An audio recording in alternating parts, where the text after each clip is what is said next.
Salut à tous, on se retrouve pour une nouvelle vidéo aujourd'hui.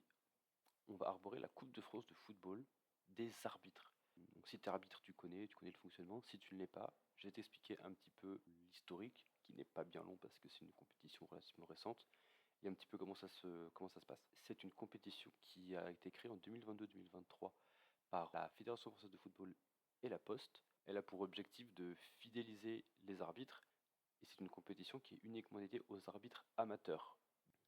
Il y a 4 tours de qualification avec des questions type QCM, avec des vidéos. Je vous montrerai ça un petit peu après, voir un petit peu le déroulé des 4 premiers tours. Et ensuite, il y a 32 arbitres qui sont qualifiés pour passer aux épreuves terrain. Que je ne sais pas comment ça se passe parce que je n'y suis jamais allé, mais on est sur des tests de compétences techniques et terrain, donc plus axé là-dessus que sur de la connaissance type analyse de vidéo comme on le fait sur les tours d'avant. Ce qui est intéressant, c'est qu'il y a des lots à gagner pour une fois passé le troisième tour, donc pour le quatrième tour et les phases terrain. On a des lots type tenue d'arbitre et pour les quarts de finalistes, le finaliste et le vainqueur, on a des places pour voir la finale de la Coupe de France et avoir des immersions avec les arbitres. Donc c'est plutôt intéressant et encourageant.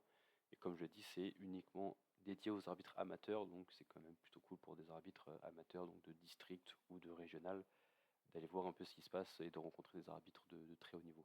Maintenant que vous connaissez un petit peu comment ça se passe la compétition, on va arborer mon parcours de cette année. Je vais pas vous spoiler, je vais pas vous dire si oui ou non je suis en lice pour participer aux épreuves terrain. On va découvrir mon parcours ensemble avec évidemment des petites vidéos pour vous montrer plus précisément comment se passent les premiers tours de qualification. C'est parti! Donc on reçoit un mail pour s'inscrire, on arrive sur cette page et on lance le quiz qui va nous lancer directement sur la première vidéo. Sur cette vidéo, on voit qu'il y a une vidéo plus 3 possibilités de réponse. On nous demande de choisir l'une des 3 uniquement.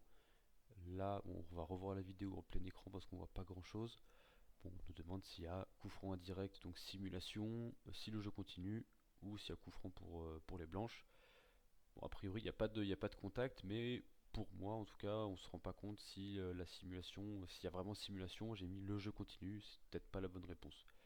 Pour le reste des vidéos, je vous l'ai mis en très accéléré parce qu'il n'y a pas d'utilité à faire toutes les vidéos ensemble, c'est pas l'objet de la vidéo. Mais voilà, vous avez compris le principe. Et c'est d'avoir évidemment la meilleure note possible avec le meilleur temps. Voilà, une fois qu'on a terminé le quiz, on a notre note avec notre temps et ça nous donne un classement sur lequel on va pouvoir se baser et on a le résultat environ quelques jours après. Quelques jours après, je reçois ce petit mail. Félicitations, vous êtes brillamment qualifié pour le prochain tour. Donc, rendez-vous au tour numéro 2 de cette Coupe de France des arbitres pour voir ce qu'il en est. On va s'arrêter là pour aujourd'hui. On va se retrouver dans une autre vidéo qui va sortir d'ici quelques jours avec le tour numéro 2 pour lequel je me suis, pas brillamment, mais je me suis qualifié quand même.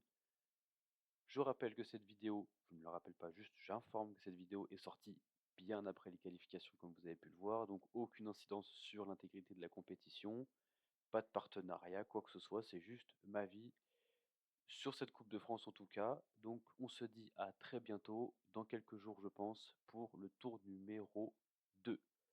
Bon courage à vous, n'hésitez pas à me suivre sur les réseaux YouTube, Instagram et TikTok. Il y a le nom qui va s'afficher juste après la fin de la vidéo. Bonne journée, bon arbitrage et à la prochaine. Ciao.